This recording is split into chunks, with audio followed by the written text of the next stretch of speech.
En la historia de México se denomina porfirismo o porfiriato al periodo de 30 años durante el cual gobernó el país el general Porfirio Díaz, en forma intermitente con la interrupción del presidente Manuel González, quien gobernó de 1880 a 1884, hasta mayo de 1911, en que renunció a la presidencia por la fuerza de la Revolución Mexicana, encabezada por Francisco I. Madero, Francisco Villa, Emiliano Zapata y los hermanos Flores Magón.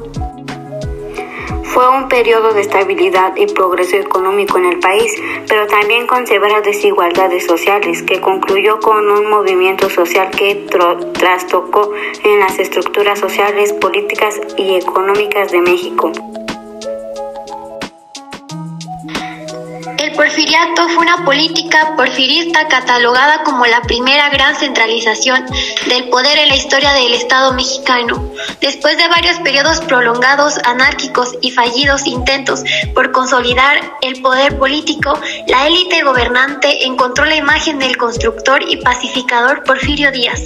Los ideólogos del poder entendían que no solo bastaba con la Constitución de 1857 para contar con un México moderno, sino que la hemología del poder ejecutivo era una garantía para la centralización.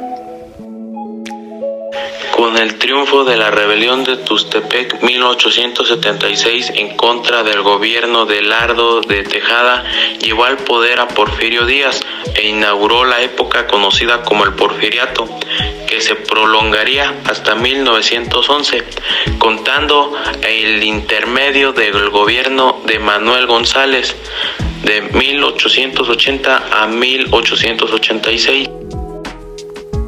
¿Quién fue Porfirio Díaz? Porfirio Díaz nació en Oaxaca en 1830. Se había distinguido en el ejército de las armas durante la Guerra de Reforma y la intervención francesa. Después de una fallida rebelión, la Noria contra Benito Juárez, fue perdonado. Poco tiempo después, bajo las banderas de la no reelección y la democracia municipal, acaudilló una rebelión que habría de transformar al país y dar inicio a la dictadura porfirista. Desarrollo. El porfiriato fue un periodo de la historia de México que duró de 1876 a 1911, durante el cual Porfirio Díaz ocupó la presidencia del país en 9 ocasiones. Durante este tiempo, Díaz impuso un gobierno autoritario que no toleraba la crítica o el cuestionamiento. Sin embargo, el porfiriato también se caracterizó por una estabilidad social, económica y política sin precedentes en la historia de México, gracias a la llamada paz porfiriana y al desarrollo del lema porfirista. El porfiriato fue un antecedente importante en la Revolución Mexicana. Durante el porfiriato, el gobierno mexicano estuvo bajo el control militar y político Porfirio Díaz. El objetivo principal de Díaz era modernizar y desarrollar el país mediante la construcción de infraestructuras como ferrocarriles, puentes y carreteras y atraer inversiones extranjeras al país. Díaz incentivó la producción agrícola y minera, promoviendo el comercio con otros países, con el objetivo de convertir a México en un importante exportador de estos productos. A pesar del progreso económico y la modernización del país, el porfiriato también fue un periodo de conflictos y desigualdades sociales, la concentración de la riqueza en manos de una pequeña élite que controlaba los principales recursos. A lo largo del porfiriato surgieron diferentes huelgas realizadas por los ferroviarios, esto debido a la discriminación en los salarios, la selectividad en las tareas realizadas y las promociones que la mayoría de las veces ocurrían a favor de los trabajadores norteamericanos. Además, pedían un horario de trabajo justo y seguro contra accidentes. Para ello surgió la huelga del Río Blanco, la huelga de Cananea, Sonora y la huelga de los ferrocarriles. La huelga de Río Blanco fue una rebelión llevada a cabo por los trabajadores de la empresa textil de Río Blanco de Orizaba, en el estado mexicano de Veracruz. El 7 de enero de 1907, los trabajadores destacaron la huelga para hacer valer sus derechos, mejorar la condición de trabajo y aumentar los salarios. La patronal cerró fábrica por los obreros que se habían declarado la huelga pertenecían a fábricas de Tlaxcala y Puebla. La huelga fue causada por las malas condiciones laborales que padecían los obreros bajo la presidencia de Porfirio Díaz. La huelga de Cananea, Sonora. En 1906, los trabajadores de la mina de cobre formaron el Club Liberal de Cananea, de tipo magonista. Protestaron los bajos salarios y pidieron 5 pesos por día, jornada de trabajo de 8 horas, preferencia a los trabajadores mexicanos sobre los extranjeros, derecho de escalafón y mejor trato de los capataces. El 1 de julio de 1906 estalló la huelga y murieron 2 empleados de la compañía y un obrero. El gobernador de Sonora le pide a los Rangers de Texas una política extranjera que sofoquen a la huelga. En la huelga de los ferrocarriles, los trabajadores ferrocarrileros abogaban por rechazar la propuesta de aumento de 200 pesos, propuesta por Samuel Ortega, secretario general del sindicato, a quien vinculaban con los intereses del gobierno del entonces presidente Adolfo Ruiz Cortines e impulsaron un alza de 350 pesos. Hecho conflicto que originó el porfiriato.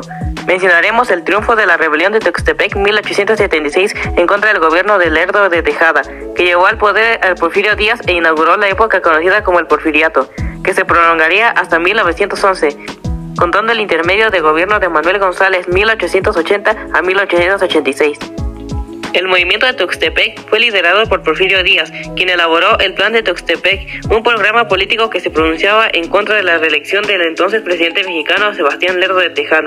Fue presentado el 10 de enero de 1876 y llevó a la victoria del movimiento de Tuxtepec, lo cual llevó a Porfirio Díaz a llegar al poder y convertirse en el presidente de México.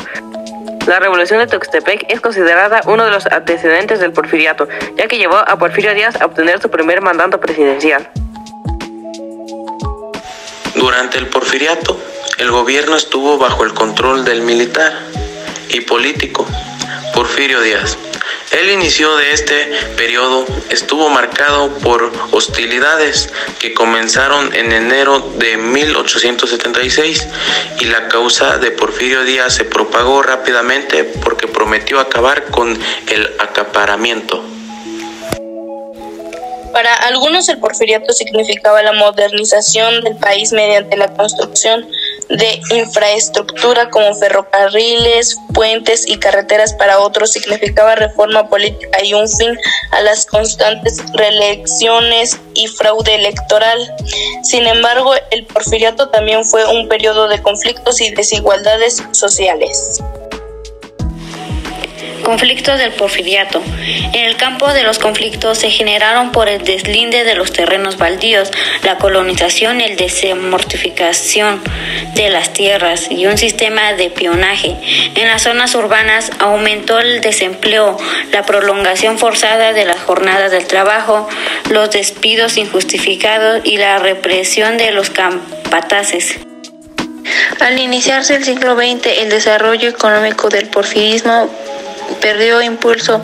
La tasa de crecimiento de la producción industrial disminuyó.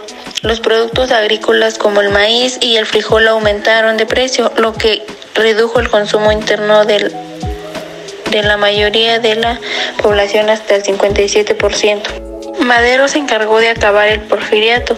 Sin embargo, Díaz no cumplió la promesa y se reeligió para el mandato de 1910 a 1916. Ante la oposición de Madero, lanzó el 5 de octubre de 1910 el Plan de San Luis, que rechazó la reelección y convocó a derrocar al dictador. Por otra parte, en marzo de 1908, James Clermont, un conocido periodista estadounidense, realizó una entrevista al presidente mexicano Porfirio Díaz. La entrevista de Clermont a Díaz es recordada por haber sido un momento clave en la historia del porfiriato, ya que Díaz declaró que estaba dispuesto a renunciar a la presidencia y permitir elecciones libres a México. Esta declaración fue una sorpresa para muchos, ya que el régimen del porfiriato había sido conocido por su autoridad. También admitió que sus métodos fueron duros e inflexibles. Dijo que eran necesarios para salvar la sangre de los buenos. Díaz se declaró convencido de los principios democráticos y manifestó la firme resolución de separarse del poder en 1910, que era cuando finalizaría el periodo. El porfiriato ha sido objetivo de diversos análisis y debate en cuanto a su impacto al país. Algunos argumentan que el porfiriato trajo consigo el progreso y la modernización del país, mientras que otros sostienen que fue una época de atraso y represión. Personalmente, creo que el porfiriato tuvo un aspecto positivo y negativo. Por un lado, es cierto que durante este periodo se logró la modernización del país y hubo un crecimiento económico significativo. Se construyeron nuevas infraestructuras, se mejoró el sistema de transporte, se promovió la inversión extranjera y se fomentó el desarrollo industrial. Sin embargo, este no beneficia a toda la población mexicana, pues solo se favorecerían ciertas regiones, mientras las otras permanecían en un estancamiento, ya que los productos destinados a satisfacer el mercado mundial se elevaron de manera acelerada, pues el presidente seguía apoyando la división de clases sociales y los privilegios para quien tuviera más dinero.